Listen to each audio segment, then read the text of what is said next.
Era às 5 da manhã quando ele ouviu o choro vindo do arvoredo, que margeava o pasto 2 bebês, gêmeos sozinhos no frio. Mas quando Sebastião se aproximou, viu algo que fez seu mundo parar completamente. Eu sou Marcos Paulo, o contador de histórias. Se inscreva no canal, deixe seu gostei nesse vídeo e comente de que cidade você está assistindo. O sol de Minas Gerais ainda era uma promessa rubra no horizonte quando Sebastião, como fazia há mais de 50 de seus 70 anos de vida, deixou o calor modesto de sua casa de fazenda. O ar da manhã era frio e carregava o cheiro de orvalho sobre a terra vermelha e o capim-gordura. A Fazenda Alvorada, um nome que sua falecida esposa Lúcia insistira em dar, parecia uma ironia nos últimos 10 anos. A única alvorada que Sebastião conhecia era a do trabalho incessante, uma rotina que servia como anestesia para a solidão que se instalara em cada canto da casa, em cada tábua rangente do assoalho. Ele caminhava com a lentidão calculada de quem conhece cada palmo daquele chão. Seus ombros, curvados pelo tempo e pelo peso das safras e das perdas, ainda eram largos e fortes. As mãos, grossas e rachadas, eram um mapa de uma vida inteira de cercas remendadas, bezerros puxados e colheitas levantadas. Seu destino naquela manhã era a divisa norte, perto do velho Jatobá, onde uma cerca de arame farpado havia cedido com as últimas chuvas. Enquanto se aproximava do arvoredo que margeava o pasto, um som incomum cortou a sinfonia matinal dos pássaros e do gado distante. Era um som agudo, fraco, quase um miado. Um filhote de jaguatirica, talvez, ou um gavião faminto. Sebastião parou, o alicate de torquês pendendo esquecido em sua mão. Apurou os ouvidos, a cabeça inclinada, o senho franzido. O som veio de novo, duplicado, um choro inconfundível que não pertencia a nenhuma criatura do mato que ele conhecesse. Era um choro de gente, de criança. O coração do velho fazendeiro, um órgão que ele acreditava ter se tornado tão duro quanto o solo seco do sertão, deu um solavanco doloroso. Um calafrio percorreu sua espinha, um medo primitivo que não sentia há décadas. Crianças? Ali, no meio do nada, a quilômetros da estradinha de terra que levava à pequena vila de Nossa Senhora das Dores? Impossível. Devia ser o vento, uma peça que a solidão lhe pregava. Mas o choro persistiu, mais insistente agora. Um lamento frágil que parecia ser carregado pela brisa diretamente para ele. Sebastião largou as ferramentas no chão e começou a caminhar apressado em direção à fonte do som. O pé do gigantesco jatobá, cujas raízes expostas pareciam os dedos de um gigante adormecido. A cena que o aguardava era tão surreal que por um instante ele pensou estar sonhando. Aconchegados entre as raízes maciças, como se a própria árvore os estivesse aninhando, havia 2 cestos de palha trançada. Eram cestos simples, rústicos, como os que os feirantes usavam para carregar frutas. Dentro de cada um, enrolado em mantas de algodão branco e grosseiro, estava um bebê. Eles eram minúsculos, as faces vermelhas e enrugadas pelo choro. Um parecia um pouco maior, com uma penugem de cabelos escuros na cabeça. O outro era mais delicado, quase sem cabelo algum. Gêmeos, talvez. A mente de Sebastião girava, incapaz de processar a realidade. Quem? Por quê? Como? O abandono era um crime, uma crueldade que sua mente simples e reta não conseguia conceber. Um acesso de raiva o invadiu, uma fúria contra a mãe ou o pai sem coração que cometera tal atrocidade. Com uma delicadeza que contrastava com suas mãos calejadas, ele se ajoelhou. O choro diminuiu para um resmungo quando sentiram sua presença próxima. Seus olhos, acostumados a perscrutar o horizonte em busca de nuvens de chuva, agora examinavam cada detalhe daqueles seres frágeis. Estavam limpos, bem agasalhados. Não pareciam ter passado a noite inteira ali. A quem quer que os tivesse deixado, o fizera com um mínimo de cuidado, um último ato de uma consciência culpada. Ele estendeu um dedo trêmulo e tocou a bochecha de um dos bebês. A pele era macia como pêssego. Uma pequena mão se abriu e, instintivamente, agarrou seu dedo com uma força surpreendente. Naquele toque, a raiva de Sebastião se dissipou, substituída por uma onda avassaladora de algo que ele não conseguia nomear: piedade, proteção. Um eco distante da paternidade que ele vivera por tão pouco tempo, décadas atrás. Foi então, enquanto sua atenção estava focada naquele aperto minúsculo, que ele notou o detalhe. Não era a manta, nem o cesto, nem a beleza frágil dos recém-nascidos. Era algo pequeno, quase insignificante, amarrado ao pulso de cada um deles. Uma pulseirinha improvisada, feita de um fio de algodão cru, e em cada fio pendia uma única semente. Sebastião sentiu o ar faltar em seus pulmões. A visão ao seu redor pareceu embaçar. O som do vento nas folhas do jatobá se tornou um zumbido distante. Ele conhecia aquela semente, conhecia sua forma ovalada, seu brilho perolado, o pequeno ponto escuro em sua base que lhe dava o nome popular. Era uma semente de lágrima de Nossa Senhora, e não era uma semente qualquer. Ele tinha certeza absoluta, com uma certeza que vinha da alma e não da razão, de que aquelas sementes vinham de uma única planta. A planta que crescia ao lado da porta da cozinha de sua casa. A planta que sua Lúcia havia trazido como uma muda frágil de sua terra natal e que cuidara com um zelo religioso até o dia de sua morte. Lúcia amava aquelas sementes. Dizia que eram as lágrimas que a Virgem Maria derramou ao pé da cruz, solidificadas pela terra em sinal de esperança. Ela fazia colares, terços e pulseiras para dar de presente às vizinhas e amigas. Cada semente é uma prece, Tião, ela costumava dizer, com seu sorriso que iluminava a casa inteira. Uma promessa de que mesmo na maior dor, a beleza pode nascer. Desde que Lúcia se fora, a planta continuava lá, florescendo e dando suas sementes peroladas, mas Sebastião mal a notava. Era apenas mais uma parte da paisagem, um lembrete silencioso de sua ausência. Mas agora, aquelas duas pequenas sementes nos pulsos de dois bebês abandonados transformavam a situação. Aquilo não era um abandono aleatório, era uma mensagem, um símbolo, um fio invisível que conectava aquele ato desesperado diretamente a ele, à sua casa, à memória de sua esposa. Quem mais sabia daquela planta? Quem mais conhecia a devoção de Lúcia por aquelas sementes? A lista era curta. Dona Benedita, a vizinha mais próxima, que morava a uns 5 quilômetros. O padre Inácio, da paróquia da vila. Alguns parentes distantes de Lúcia, que não via há anos. A cabeça de Sebastião latejava. O mistério se aprofundava, tornando-se pessoal, íntimo. Aquilo era um fardo ou uma bênção, um pedido de ajuda ou uma acusação silenciosa. Sem pensar duas vezes, ele se decidiu. Não podia deixá-los ali. Não podia entregá-los ao delegado Silva da vila como se fossem pacotes perdidos. Havia um elo ali, um dever que lhe fora imposto pelo destino e por aquelas duas pequenas sementes. Com um esforço, ele pegou um cesto em cada braço. Os bebês, sentindo o movimento, começaram a chorar novamente. "Calma, calma, meus anjos", ele sussurrou, a voz rouca pela falta de uso e pela emoção. "O Tião vai cuidar de vocês." A caminhada de volta para a casa da fazenda foi a mais longa e estranha de sua vida. O sol já estava mais alto, dourando o topo das colinas. Sebastião, o velho fazendeiro solitário, caminhava por suas terras carregando não ferramentas ou sacos de grãos, mas 2 recém-nascidos. A fazenda Alvorada, pela primeira vez em muito tempo, parecia fazer jus ao seu nome. Uma nova e desconcertante aurora estava raiando na vida de Sebastião. Ao chegar à casa, a realidade o atingiu como um coice de mula.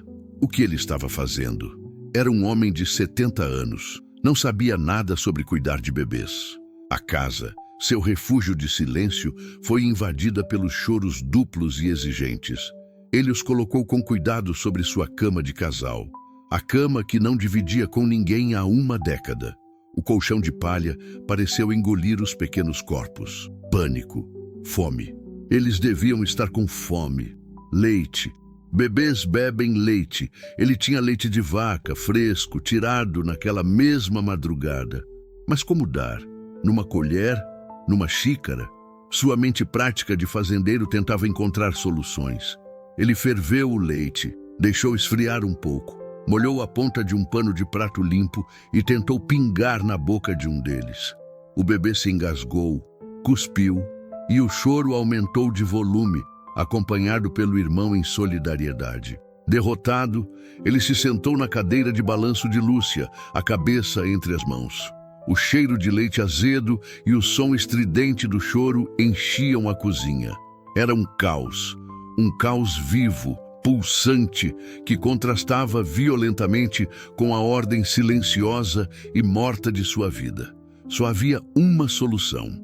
Engolindo o orgulho, ele foi até o velho telefone de disco na parede, aquele que usava apenas para emergências ou para falar com o comprador de grãos. Girou o disco com o dedo trêmulo, discando o número que sabia de cor. Dona Benedita, é o Sebastião. Do outro lado da linha, a voz esganiçada e gentil da viúva de 80 anos respondeu: Tião, que milagre! Aconteceu alguma coisa? O gado está bem? O gado está bem, Benedita. Eu preciso de ajuda. É uma coisa complicada. Meia hora depois, a caminhonete velha de Benedita, tossindo fumaça, estacionou em frente à casa. A mulher pequena e enérgica desceu com uma agilidade que desmentia sua idade. Seus olhos, pequenos e brilhantes como contas, varreram Sebastião da cabeça aos pés. Você está pálido como um fantasma, homem. O que foi que te mordeu? Sem dizer uma palavra, Sebastião a conduziu para dentro até o quarto. Benedita parou na porta, a mão na boca. Seus olhos se arregalaram. Ela olhou para os dois bebês chorando na cama, depois para Sebastião e de volta para os bebês. Santo Deus, Sebastião! De onde saíram essas criaturas? Ele contou tudo. A cerca, o choro, os cestos sob o jatobá. E, por último, o detalhe que o assombrava: as pulseiras com as sementes de lágrima de Nossa Senhora. Ao ouvir isso, o rosto de Benedita mudou. A surpresa deu lugar a uma expressão de profunda seriedade. Ela se aproximou da cama, pegou um dos bebês com a naturalidade de quem fizera aquilo a vida inteira. Acalmou-o, verificou suas fraldas improvisadas de pano. Isso muda tudo, Tião, disse ela, a voz baixa. Isso não foi ao acaso. Quem deixou essas crianças sabia de você, sabia da Lúcia. Ela olhou para ele, os olhos penetrantes. Você tem que avisar o delegado Silva. É a lei. Mas isso é um assunto da alma. Benedita, com sua sabedoria prática, tomou o controle. Mandou Sebastião buscar leite de cabra, que era mais leve, e com uma mamadeira improvisada, que ela mesma fez com uma garrafinha de vidro e o bico de uma luva de borracha furado, conseguiu alimentar as crianças famintas. O silêncio que se seguiu, quebrado apenas pelos suspiros satisfeitos dos bebês adormecidos, era mais profundo e significativo do que qualquer silêncio que a fazenda já conhecera. Nos dias que se seguiram, a fazenda Alvorada se transformou. Benedita vinha todos os dias, trazendo consigo não apenas ajuda, mas também notícias e o calor da companhia humana. A rotina de Sebastião foi virada de cabeça para baixo. Em vez de acordar e ir direto para o campo, ele agora acordava com o choro. Aquecia leite, tentava desajeitadamente trocar fraldas de pano e sentia uma exaustão que nem o dia mais duro de colheita jamais lhe dera. Ele os batizou com nomes provisórios. O menino, mais robusto e de sono pesado, ele chamou de Sol. Menina mais delicada e de olhos curiosos, ele chamou de Lua, Sol e Lua, a dualidade que agora governava seus dias e noites. O delegado Silva veio como era de se esperar, um homem da cidade, prático e cético. Ele ouviu a história de Sebastião com uma expressão impassível, anotou tudo em seu bloco de notas, examinou os cestos, as mantas, as pulseirinhas. Sementes, hein? Disse o delegado, segurando uma das pulseiras. Interessante, mas não é exatamente uma impressão digital, seu Sebastião. Pode ser qualquer um. Não é qualquer um, insistiu Sebastião com uma firmeza que surpreendeu a si mesmo. É alguém que conhecia minha esposa. O delegado deu de ombros. Vamos investigar. Abrimos um inquérito por abandono de incapaz. Provavelmente alguma moça da região que se desesperou. Ou talvez trabalhadores migrantes. Vamos verificar hospitais, postos de saúde. Mas não crie muitas esperanças. Na maioria das vezes, nunca encontramos os pais. A visita do delegado trouxe a realidade legal para a situação, mas para Sebastião, a busca era outra. A cada dia que passava, seu foco se afastava da identidade da mãe anônima e se concentrava nos dois seres que agora dependiam inteiramente dele.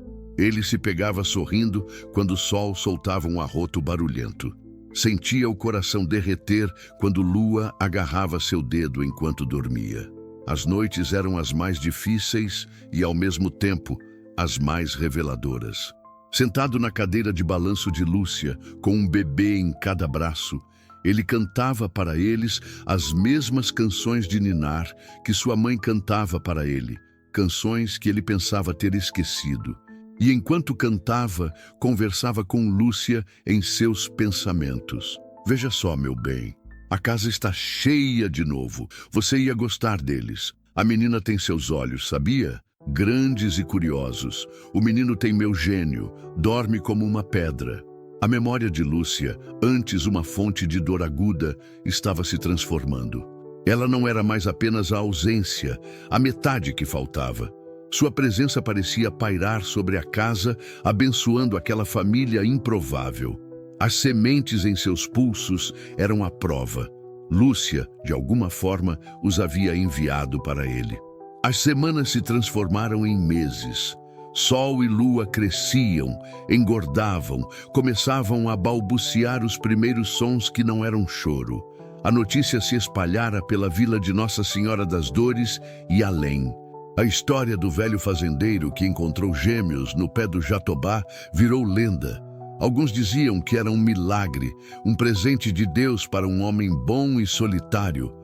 Outros, mais cínicos, sussurravam sobre filhos bastardos do próprio Sebastião, uma loucura da velhice. Sebastião ignorava tudo. Seu mundo era a fazenda, Benedita e os dois bebês. O inquérito do delegado Silva não deu em nada. Nenhuma pista, nenhuma mãe desesperada apareceu. Os bebês, legalmente, eram tutelados pelo Estado, mas deixados sob os cuidados de Sebastião, que iniciara um lento e burocrático processo de adoção. Numa tarde quente de outono, enquanto arrumava um velho baú de Lúcia, em busca de mais panos para usar como fraldas, ele encontrou uma caixa de madeira entalhada. Dentro estavam as coisas que ela mais prezava: fotos antigas, um terço quebrado, cartas de sua família e um pequeno diário de capa de couro. Sebastião nunca lera o diário de sua esposa. Parecia uma invasão de privacidade, mas agora, movido por uma força que não compreendia, ele o abriu. A caligrafia dela, redonda e caprichada, encheu as páginas. Eram anotações simples sobre o dia a dia, receitas, orações. Então, ele encontrou uma página datada de quase 15 anos atrás. Hoje recebi uma carta triste da minha prima de segundo grau, Inês, lá de Goiás. A vida dela não tem sido fácil. Sua filha mais velha, uma moça tão bonita chamada Clara, se envolveu com um homem ruim. Inês teme por ela. Rezei muito por essa menina, para que encontre um caminho de luz. Mandei para ela um pacotinho com sementes da minha lágrima de Nossa Senhora, dizendo que eram sementes de esperança para ela plantar e nunca se esquecer de que Deus não a abandona. Sebastião parou de ler. O coração batia forte contra as costelas. Clara. O nome ecoou em sua mente. Ele se lembrava vagamente de Lúcia mencionando essa parente distante, uma história de problemas e tristezas. Ele continuou folheando e encontrou outra anotação, alguns anos depois. Más notícias de Goiás. Inês faleceu. A pobre da Clara ficou sozinha no mundo, ainda presa àquele homem. Não tenho mais contato. Meu coração dói por ela. Onde estará essa moça agora? Que Deus a proteja. Uma teoria, frágil mas insistente, começou a se formar na mente de Sebastião. E se Clara, anos depois, desesperada, fugindo de sua vida de abusos, tivesse se lembrado da tia-avó distante de quem sua mãe falava? A tia-avó que morava numa fazenda em Minas e que uma vez lhe enviara sementes de esperança. E se grávida e sem ter para onde ir, ela tivesse feito uma peregrinação desesperada até a fazenda Alvorada, apenas para descobrir que a mulher gentil que lhe enviara as sementes já havia morrido? O que ela faria? Sozinha, assustada, talvez vendo Sebastião de longe, um velho solitário, ela pode ter tomado a decisão mais dolorosa de sua vida. Deixar seus filhos no único lugar do mundo que ela associava a uma fagulha de esperança, marcado pelo único símbolo que ela tinha daquela esperança, as sementes de lágrima de Nossa Senhora. Não era uma prova, era apenas uma história, uma suposição. Mas em seu coração, Sebastião sabia que era a verdade. Explicava tudo: o local, o símbolo, o silêncio. Não fora um abandono cruel, mas um ato de sacrifício, um ato de fé. Ele fechou o diário com as mãos trêmulas. A mãe de Sol e Lua não era mais um monstro sem rosto. Era Clara, uma vítima, uma mulher desesperada que lhe confiara seus maiores tesouros. Naquela noite, depois de colocar as crianças para dormir, Sebastião saiu para a varanda. A lua cheia banhava a fazenda com uma luz prateada. Ele olhou para o céu estrelado, o mesmo céu que Clara devia ter olhado tantas vezes, e fez uma promessa silenciosa. "Não se preocupe, Clara", sussurrou ele para o vento. "Eles estão seguros. Eles são amados. E se um dia você voltar, encontrará as portas abertas. Eles são seus filhos, mas agora eles também são meus." 1 ano se passou. A papelada da adoção foi finalizada. Legalmente e espiritualmente, Sol e Lua eram Sebastião da Alvorada. A fazenda não era mais silenciosa. Era preenchida por risadas, pelos primeiros passinhos desajeitados, pelas palavras vovô, ditas com a doçura da inocência. Sebastião rejuvenesceu. As rugas em seu rosto agora eram mais de sorriso do que de amargura. Numa manhã de domingo, ele levou as crianças para um passeio. Suas pequenas mãos seguravam as suas com firmeza. Ele os levou até o velho jatobá. A árvore parecia a mesma, imponente e sábia. Ele se sentou entre as raízes, com Sol em um joelho e Lua no outro, no mesmo lugar onde os encontrara. "Foi aqui", disse ele, a voz embargada. "Foi aqui que a vida de todos nós começou de novo." Ele olhou para os pulsos deles. As pulseirinhas de sementes haviam sido guardadas há muito tempo, substituídas pela pele saudável e rosada. Mas o símbolo permanecia. O detalhe que mudara tudo. Não era apenas uma semente, mas a semente de uma história de dor, esperança e amor que atravessou gerações para florescer ali, no solo fértil da fazenda Alvorada. Sebastião abraçou as crianças com força. O sol da manhã aquecia seus rostos. E ele, o velho fazendeiro que pensava que sua vida se resumia a esperar o fim, entendeu que, na verdade, ele estava apenas no começo de sua mais bela e inesperada colheita.